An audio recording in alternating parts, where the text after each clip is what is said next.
Hey y'all, hola mi gente, it's your favorite Georgia Rican Kayla with a Southern classic, one of my all-time favorite dishes. I learned how to make this years and years ago, and it became a family favorite of my Puerto Rican family, and every time we'd have a gathering like Thanksgiving, that was what they asked me to bring, this dish. Are you ready? Squash casserole. OMG guys, look at this squash from my garden. Okay, so like I need to take a picture because I have so many different sizes. I could literally do the evolution of squash. If you've never had squash, you better ask somebody, okay? Because in the South, we fry it, we roast it, we grill it, and we do so many things, but one of the most classic dishes is the squash casserole. I love it. Mariana does not. She doesn't eat anything. She's like, oh, she's not happy. So, y'all, if you have never had it, try it just once and see how you like it. Now, some people just don't like squash at all. And if you're one of those people, like, I can't be friends with you. I've gotten to the point in my life where I don't need that kind of negativity in my life, okay? No, I'm joking. But y'all, you gotta try it. Let's get started. Here's what we need for our classic Southern fried squash. Look at these beauties. These is fried squash from my garden. What? Gorgeous, huge, amazing, all different sizes. We have some cheese, cheddar cheese, Duke's mayo, some sour cream, a little bit of butter. We got pepper, salt, my trusty adobo, garlic salt, a little bit of cream of chicken. Some people put cream of mushroom. I usually try to make my own, but I was in a rush. Some Ritz crackers, parsley from my garden, and then some onions. And I got Vidalia and some green onion. Y'all, pretty simple. Let's do it. First thing you want to do is get your squash, wash it, which I already did, cut off the ends, and then slice it to your preference. A lot of people will cook, saute their squash and onions with a little bit of butter or olive oil on the stovetop first, and then put in their casserole. I don't. I mean, I used to, and I used to boil it in the past, but I felt like it overcooked it, and then when I cooked it in the oven even longer, it just was mush. Now, some people like to mash their squash once it's cooked and do that kind of a smooth casserole, and that's fine, but this is not that kind of casserole. So I'm gonna slice it, not super thin, but thin enough where it cooks. You know what I'm saying? And then you can cut it in little pieces if you just want little pieces. I like the rings, but I may cut them in half or quarters depending how much I end up having and how it looks. And it's all about how it looks for me, okay? Because it's all gonna taste the same whether you chunk it, dice it, or slice it or not. I'm just gonna keep on doing this and then show you my next step. Okay, now that I've chopped my squash, and I have about 8 cups of squash right here. I'm gonna use this pretty nice casserole. I've already, you can butter it, but I haven't used this. It's brand new. It's a Pampered Chef casserole. My other one was seasoned, but it was old and it had a crack on it. So anyways, I got me a new one, and I buttered it up, and instead of buttering it, I greased it to kind of start helping it season faster. So that's what I have here. The rest, y'all, it's just a matter of dumping. So I'm gonna get my cream of chicken. Some people don't put this, some people just, but this is just how I've always done it, okay? So just bear with, I'm gonna just dump it all in this can. Remember how I told you guys that I do my mixture first in a thing, and then I add whatever, because that way everything gets incorporated really, really well. All right, just want to get all of this in here. All right, dump that in there. I'm going to use about half a cup of mayo. I don't know. Yeah. I just eyeball it because, you know, that's how I cook. I hardly measure anything. I'm trying to learn to measure and give y'all measurements because, you know, for y'all's sake.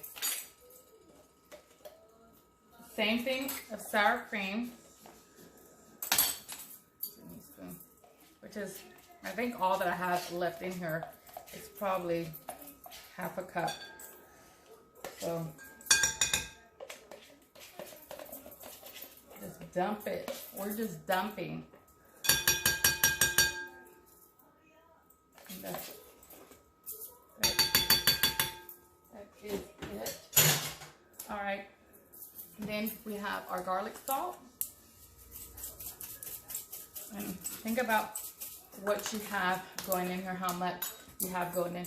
We have our pepper, our adobo. What? All right, now I'm gonna mix that up.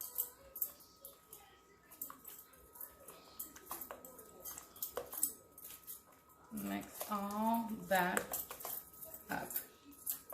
You can taste it before you add the egg. It's gonna be okay. Okay. What do I need more of? It's pretty good. I'm gonna put a little dash of just regular salt. Dashes. Because this water, because I didn't pre-cook it, it's gonna release a little bit of that liquid. It's going to water down a little bit of this. So you make it a little bit more concentrated than what you would normally eat. And then it'll balance out. I'm going to add my onions in here that I've already chopped up. Green onions with the whites and regular Vidalia onions. There's a small onion. Oops, I almost put in the parsley. Not yet. I'll leave those pieces in, it's fine. Then once I just kind of break this up a little bit, I'm gonna crack my eggs. I forgot to put this in the what you'll need video, but you'll need 1 to 2 eggs. I'm gonna do 2 eggs because I have a lot in here. So 2 eggs go in here. Mix all that together. That's gonna help keep everything together and all binded and all that good stuff. That's why I told you to taste it before, because some people, you know, are kind of funny about eating raw egg, tasting anything with egg in it.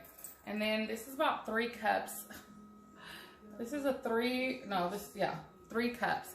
I'm not gonna put all of it. Let's put about 1.5 cups in here, because then we're gonna top it with the cheese. And then my favorite Ritz cracker topping.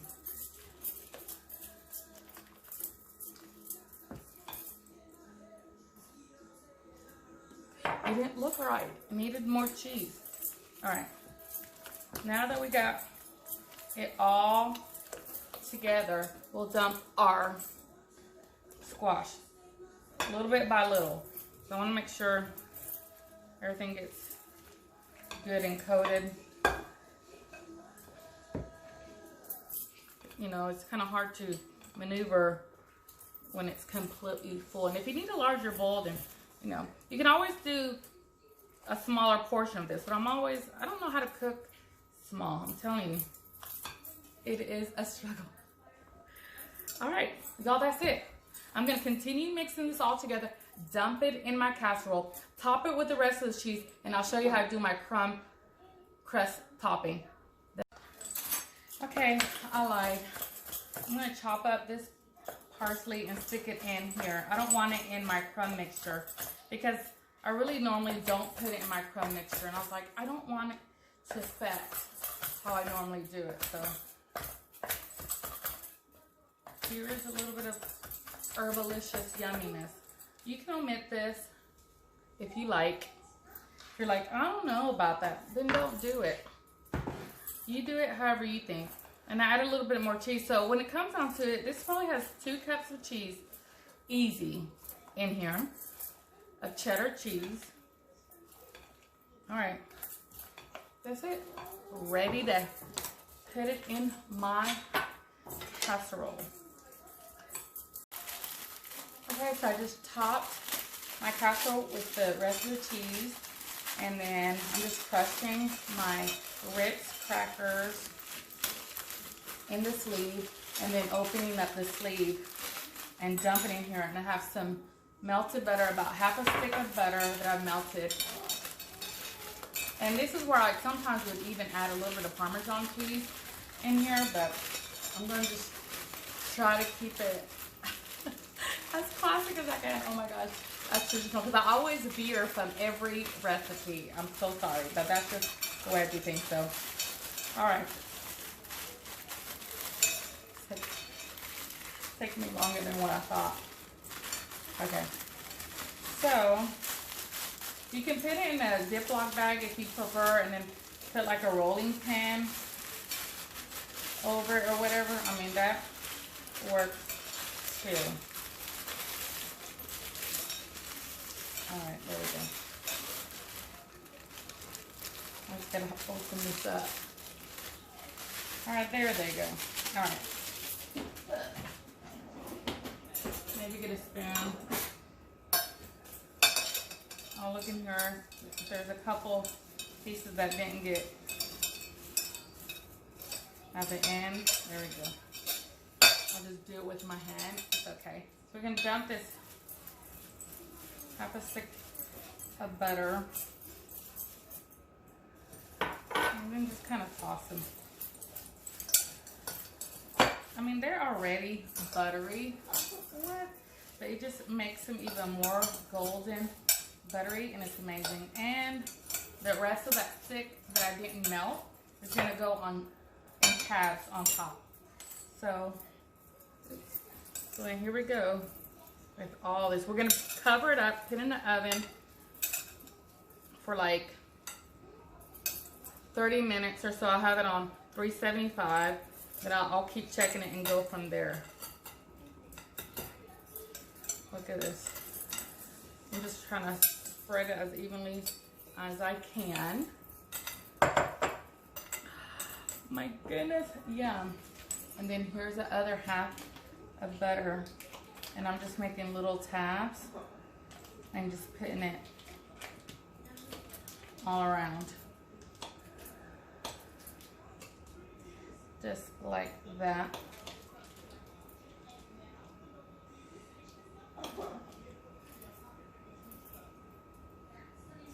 And that's it. That's all she wrote, y'all. I'm gonna cover it with aluminum foil and put it in the oven. I can't wait. All right, y'all, I think it's done. So I cooked it for about 30 minutes, and then I took the cover, aluminum foil, excuse me, off of it, and then let it cook for another 20 minutes. Does that look yummy? Let's dig in. All right, you guys, it's done. I've let it sit for about, I don't know, 5, maybe 10 minutes, but I don't think it's been really 10 minutes. So, but I jiggled it a little bit on the sides. When I first got it out of the oven, it was a little jiggly, but now when I go like this, it's set. So, definitely think it's good. Now, I gotta cross our fingers that it did not stick to the bottom. Because this is a new pan.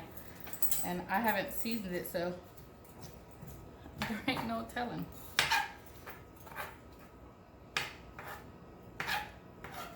It's looking good so far.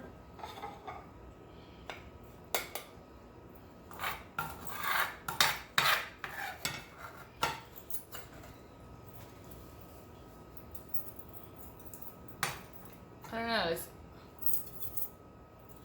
smells amazing. All right, Mason and Charlie are gonna serve themselves, and I'm going to taste my favorite part. It's only 10 o'clock at night. Shh.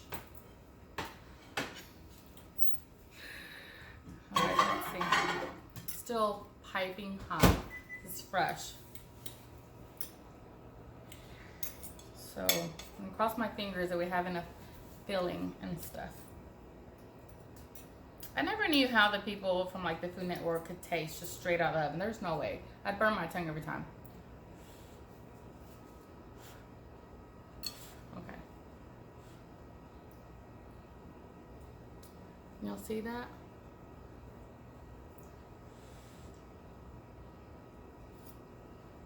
Mmm.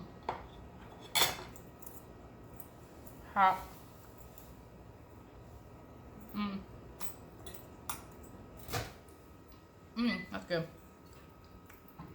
I do taste that fresh parsley from my garden.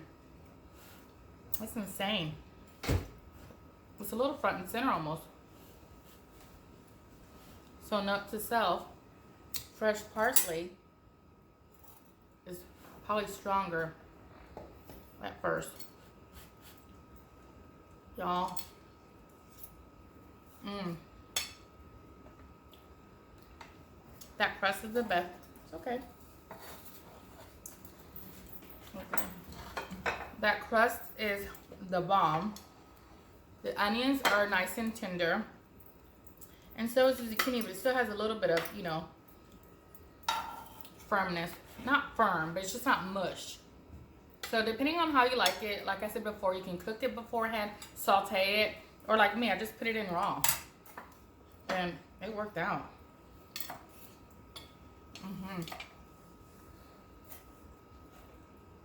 Still super soft, but it has, oh my god, I haven't had this in forever.